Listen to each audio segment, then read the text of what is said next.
Mesdames et messieurs, bonsoir et bienvenue dans cette nouvelle édition du dimanche 6 juillet 2025 que je vous invite à suivre jusqu'à son terme. À la une de l'actualité, les recherches du navire AW ont repris aujourd'hui dans deux nouvelles zones maritimes au sud de Mahajang. Les deux survols effectués hier n'ont pas permis de localiser le bateau. Selon la PMF, toutes les conditions techniques nécessaires au départ du navire étaient conformes. Les détails avec Fanjessena Mirai.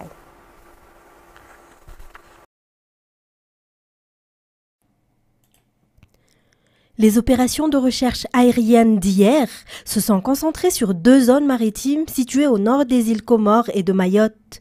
Aucun indice ni trace du navire AW n'a été détecté dans ces régions et celui-ci reste introuvable à l'issue de la journée. Le directeur général de la PMF, Jean-Edmond Radjanatenain, a déclaré que toutes les conditions techniques au moment du départ du navire étaient réunies. Ce dimanche, un nouveau vol a été lancé à 8h10 pour explorer des zones situées au sud de Mahajang. Les zones de recherche sont définies à partir de données météo-marines et des analyses techniques effectuées par les spécialistes sur le terrain.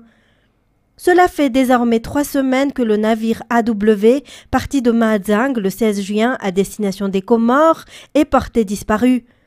Tous les services compétents ont été mobilisés pour accélérer les recherches, selon toujours la PMF. Ces recherches sont également soutenues par un avion mauricien, mobilisé dans le cadre d'une coopération régionale avec les pays de l'océan Indien, à travers la Commission de l'océan Indien. À cela s'ajoute l'intervention du navire Intsant, également engagé dans les opérations de recherche, toujours selon les autorités. 85% des personnes testées ont été déclarées porteuses du parasite du paludisme à Ikung lors d'une première phase de dépistage menée à Maassou, commune d'Ambatfouti. Ce dépistage a été réalisé par une délégation du ministère de la Santé en collaboration avec divers responsables locaux. Actuellement, le Centre opérationnel de coordination de la lutte contre le paludisme, dirigé par le BNGRC, est pleinement fonctionnel pour mener la lutte sur place. Fanjessena Mirai toujours. Sur 14 personnes testées dans le Fouktan de Maassou, 12 se sont révélées positives, soit 85%. À Vunkaz, dans le même district, 18 personnes sur 30 testées en 1 heure étaient également positives, soit 60%. Les symptômes du paludisme peuvent se manifester sous différentes formes. Il est primordial de consulter rapidement un médecin dès l'apparition des premiers symptômes, ont rappelé les responsables sanitaires. Les personnes infectées peuvent transmettre la maladie à leur entourage, même en l'absence de symptômes visibles. Pour combattre efficacement le paludisme, les autorités locales mettent en place plusieurs actions, sensibilisation, prise en charge des patients, distribution des médicaments. Le centre opérationnel actif et bien structuré est dirigé par le BNGRC et réunit 84 personnes issues de plusieurs entités. Le ministère de la Santé publique, les forces de l'ordre et de sécurité de Manakar, le ministère de la Population, l'Office national de la nutrition, ainsi que des responsables locaux. Ce dépistage a aussi été couplé à un contrôle nutritionnel. À Maassou, 6 enfants, soit 28%, souffraient de la malnutrition, contre 31% dans la commune de Vunkaz. Et dans un tout autre sujet, la commune urbaine d'Antananarive accueillera la rencontre des maires membres de l'association des villes et collectivités de l'océan Indien, AVCOI, du 8 au 10 juillet prochain. Une vingtaine de maires sont attendus venant de l'île Maurice, la Réunion, les Seychelles, les Comores ainsi que Mayotte. Les échanges porteront notamment sur le développement économique urbain, le financement interne des collectivités et la lutte contre les effets du changement climatique. Andenia Martina. L'AVCOI est une association regroupant les villes et collectivités de l'océan Indien, œuvrant depuis plusieurs années dans le renforcement des échanges et de la coopération entre ces villes. Cette année, c'est la commune urbaine d'Antananarive qui accueille cette rencontre des maires membres. Une vingtaine de maires venant des grandes villes de l'océan Indien sont attendus à Antananarive pour cette rencontre prévue du 8 au 10 juillet. Parmi les thématiques abordées figureront les défis liés au changement climatique, les ressources de financement internes et surtout les stratégies de développement économique urbain. Des visites de terrain sont également prévues afin d'identifier des solutions durables et de mettre en place des coopérations concrètes entre les différentes villes participantes. Pour la commune urbaine d'Antananarivo, cette rencontre représente une opportunité d'échange d'expériences, notamment en matière de propreté urbaine. En éducation, outre les 3 zones pédagogiques ayant publié leurs résultats hier, 4 autres districts ont également dévoilé les leurs hier soir. Les résultats du BEPC sont globalement bons, avec des taux de réussite dépassant les 60% dans chaque district. À Kanjeu, le taux de réussite est de 74,36%, à Sainte-Marie de 73,43%, à Manzakanjin de 70,15% et à Mandout de 61,95%. Les résultats peuvent être consultés sur le site web du ministère de l'Éducation nationale ainsi que par téléphone mobile. Également dans les actualités, 15 dossiers de poursuite liés à des affaires de corruption sont actuellement en attente d'approbation par l'Assemblée nationale, selon les déclarations du président du Comité pour la sauvegarde de l'intégrité. La semaine dernière, les organes de lutte contre la corruption à Madagascar ont adressé un appel aux députés concernant cette situation. Andniana Martina, Sech Anjanab.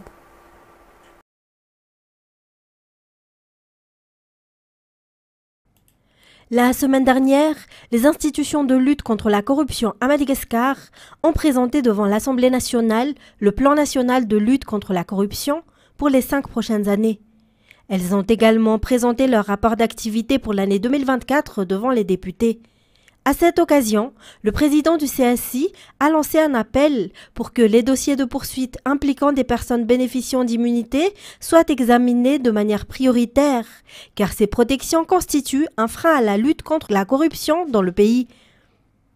D'après les chiffres communiqués par le CSI, 15 dossiers de poursuite sont en attente de l'aval de l'Assemblée nationale.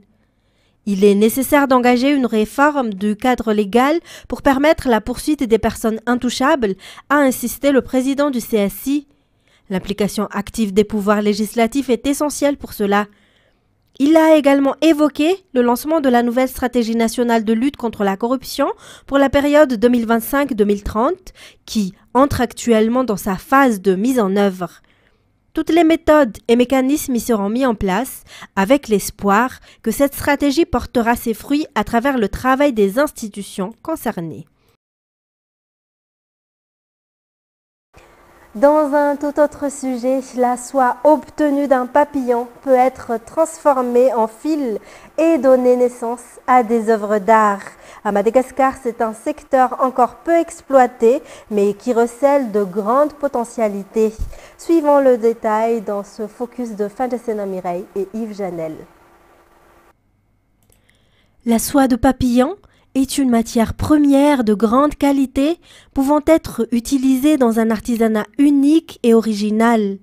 Cela fait 20 ans que l'ONG CEPALI, une organisation de recherche et de production spécialisée dans la filière soie locale, œuvre dans ce domaine.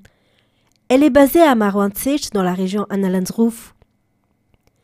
Le spécialiste Mamrati Bazaf confirme que Madagascar dispose de matières premières utilisables dans l'artisanat, mais qu'elles sont souvent mal exploitées ou difficiles d'accès, comme c'est le cas pour le verre à soie. Certains verres ne produisent que 500 grammes de soie par an, d'autres tous les 4 ans, et d'autres encore tous les 25 jours. Environ 300 membres d'une coopérative de femmes collaborent avec ces artisans. Des enfants sont aussi initiés à l'activité durant les vacances scolaires. La confection de ce type d'objet artisanal d'exception demande du temps. Il a fallu la coopération de 60 personnes et 1 mois et demi pour réaliser cette pièce. Leurs créations sont encore principalement destinées au marché étranger. Certaines œuvres artisanales sont même exposées dans un musée à Washington aux États-Unis avec un prix pouvant atteindre $1000, voire plus en cas de vente aux enchères. En 2022, leurs pièces ont également remporté le premier prix d'un concours artisanal. Et le gouverneur de la région de Sofia, le général Lilissan René de Roland, a affirmé que les autorités régionales ne resteront pas indifférentes face aux difficultés rencontrées par la population, notamment les agriculteurs. Il a assuré qu'elle s'efforce de trouver une solution concrète et de transmettre les doléances au gouvernement central. C'est ce qu'il a déclaré lors d'une rencontre avec l'association des acteurs de la filière de vanille de la région. Jean-Claude Anjamalal. Selon les producteurs locaux, certains individus profitent de la situation pour exploiter et appauvrir les cultivateurs de vanille dans la région Sofia. L'effondrement du prix du kilo de vanille à 2 milliards est perçu comme un coup dur pour l'économie de ces producteurs. Face à cela, l'ensemble des acteurs de la filière a lancé un appel collectif pour réclamer des solutions urgentes et ont également proposé des pistes d'action. Le gouverneur de Sofia a condamné les pratiques spéculatives qu'il qualifie d'actes destructeurs à l'égard des cultivateurs de vanille. Il a insisté sur l'importance de revaloriser cette production locale en rappelant que la mission des représentants de l'État est d'écouter la population et de résoudre ses problèmes. Les producteurs de vanille de la région attendent avec impatience des mesures concrètes. Pour l'heure, seuls des projets de proposition ont été soumis au gouvernement dans le but d'améliorer durablement la filière et d'en tirer un bénéfice économique commun.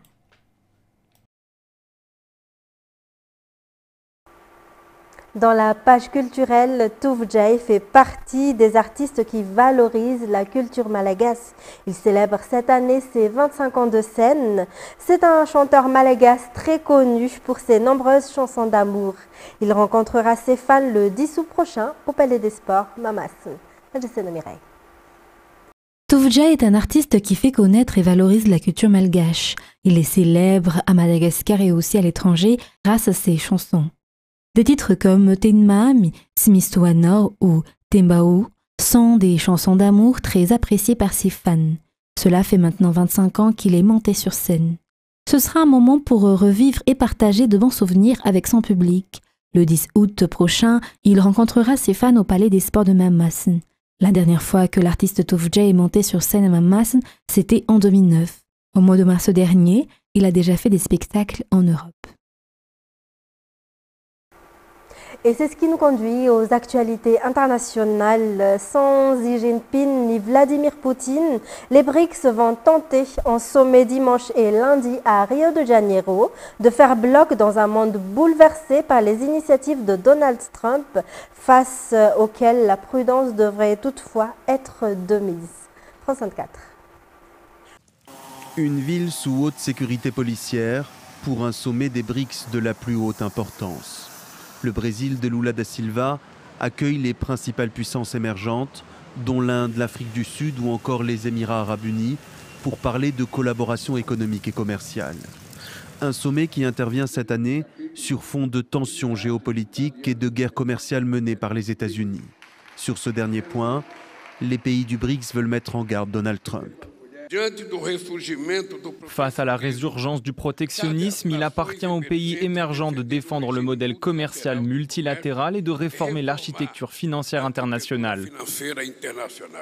Les BRICS demeurent les garants d'un avenir prometteur.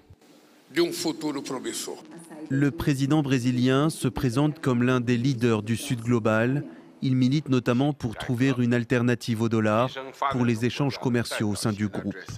Une alliance qui pèse aujourd'hui pas moins de 40% du PIB de la planète. À la tête des BRICS, la Chine, absente cette fois du sommet, a tout de même salué le travail accompli jusqu'ici par les 11 pays émergents que compte le groupe. Ces dernières années, grâce aux efforts conjoints de toutes les parties, les mécanismes de coopération économique et commerciale entre les pays des BRICS ont continué de s'améliorer et les liens de collaboration économique et commerciaux se sont renforcés. Le président russe Vladimir Poutine devrait lui participer aux échanges par vidéoconférence. Les BRICS publieront à la fin du sommet une déclaration finale, ainsi que des textes sur le climat, l'intelligence artificielle et la coopération sanitaire. Et Israël a décidé d'envoyer une délégation au Qatar pour négocier un éventuel accord de cessez-le-feu et de libération d'otages à Gaza, a déclaré un fonctionnaire israélien. France 24. En pleine nuit, le bruit terrifiant des explosions. Celle d'une des plus importantes attaques aériennes de la Russie depuis le début de la guerre. Dans la nuit de samedi à dimanche, elle a tiré près de 500 drones explosifs et 60 missiles selon l'armée de l'air ukrainienne, qui affirme en avoir neutralisé la plupart. Mais les dégâts sont importants, particulièrement dans le centre du pays où plusieurs personnes ont été blessées. Comme souvent depuis le début de la guerre, des cibles civiles ont été touchées. Le bâtiment scolaire et les équipements de ce collège ont été entièrement détruits. Des missiles ont également atteint des cibles civiles dans la ville de Smila. D'autres régions du pays ont aussi été visées. Durant ces opérations, l'Ukraine a annoncé avoir perdu un avion de chasse. C'est le 3e F-16 détruit depuis son déploiement en Ukraine il y a un an. Le pilote n'est pas parvenu à s'éjecter. En plus de ces raids aériens quotidiens, la Russie continue de gagner du terrain au sol. Elle a diffusé ces images vérifiées de soldats brandissant un drapeau russe dans un village capturé à l'est de l'Ukraine. Volodymyr Zelensky a appelé à renforcer le système de défense aérien de son armée. Il a réaffirmé à Donald Trump son souhait de se procurer davantage de systèmes de défense américains patriotes. Si ce dernier ne ferme pas la porte, il n'a pas confirmé leur livraison prochaine à l'Ukraine. Pour terminer, l'Afrique du Sud est en train de devenir le principal centre de création des influenceurs virtuels, des personnages créés artificiellement par l'intelligence artificielle qui travaillent pour des marques en tant que modèles et ambassadeurs pour vendre des produits. Bien qu'il s'agisse d'une alternative moins coûteuse pour les entreprises que de payer des personnes réelles, elle s'accompagne de défis éthiques. France 24. Salut France 24, je m'appelle Kim Zulu. Je suis la première influenceuse virtuelle d'Afrique du Sud. Ce que j'aime faire, j'ai mon blog de mode sur TikTok et je suis dans tout ce qui touche à la mode et à la beauté. Kim a 25 ans. Elle a été créée grâce à l'intelligence artificielle. Sur les réseaux sociaux, ses comptes attirent des milliers d'abonnés. Comme elle est populaire, on l'emploie pour des campagnes de publicité. En 2022, elle prêtait son image à la marque Puma. Et c'est réussi pour le directeur marketing dont l'objectif était de cibler la jeunesse des réseaux. Voilà la chaussure qui a été digitalisée. Vraiment, ils l'ont fait très bien, très cool. Regardez, là, elle porte la chaussure. Enfin, on a mis plein de chaussures sur l'écran. On s'adresse aux humains au final. On est humain. On met toujours les humains en premier, même si la technologie est là et que c'est le sens de l'histoire. Il faut l'entendre. Quand vous êtes dans le marketing, il faut suivre les tendances.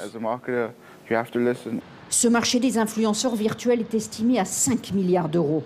Mais rares sont ceux qui réalisent que ces supports publicitaires ne sont pas réels. C'est complètement artificiel. Impossible de savoir que ce personnage n'existe pas. C'est effrayant, vraiment effrayant.